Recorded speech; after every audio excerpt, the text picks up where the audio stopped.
So you've clicked here because you've been using your line trimmer and suddenly you've got no line left. It's all been sort of stuck inside. This means that you have to open up the spool and try to figure out what's going on. So to do that, you'll notice that there's two little side tabs here. You basically just press both of those in, and then this will allow you to take the spool off. And just note here that the side grips here that you squeeze here, there's two attachments for them here. And then you've got the two little fish eyes which sort of sit near the side here. So it's pretty easy to attach and reattach. But let's just say for whatever reason, you've managed to get rid of all the line and you have to re-spool it. Or if you're putting in a brand new line, well naturally you want to be able to feed it through like so. Then sort of turn it 180 degrees from how you originally fed it.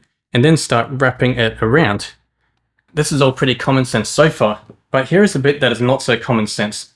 And so let's just say that your first laps are a little bit loose. And then for your last laps, you make them really tight. What you'll find will happen here is that as the tool becomes unspooled in the future, it actually kind of gets caught in itself. It's almost like it's tied a clove hitch on itself, even though it hasn't. And so then with that, now when you press the spool, it won't come out, which is a very frustrating thing. And so when re-spooling this, it is essential that you actually spool it in a very tight, wound up way. So basically leave no slack. And and also make it the neater, the better. And so you do it very tightly. And now you get to this point, okay, where great, it's very tight. But when I try to fiddle it through the fisheye and when I try to put it back in the tool, how do you make sure it stays tight? I mean, this is pretty awkward, isn't it? Well, fortunately, Ozito and pretty much every other lawn care company has thought of this. And you have like a little temporary grip that you can put it in. And so now that holds it tight and that basically frees up both of your hands to be able to do whatever you want to do. In the case of the Ozito line trimmer, there's only one fisheye, but in other cases there might be two fisheyes, but it's the same principle. So what you basically do then is that you feed the line through the fisheye. Now put the spool at the top, and now I've got it through the fisheye and it's still on that little grip thing. And so from this point, what you want to be doing is you want to have it angled like this.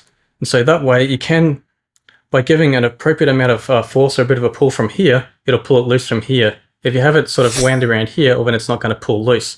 And so you sort of want to have a little spool holder as close to the fisheye as possible so you can very easily pull it and then it'll come loose.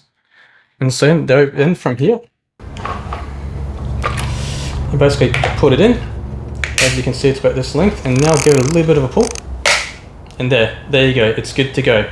And now when you're doing future cuts or future spool presses, you'll find that the spool line won't get caught in itself.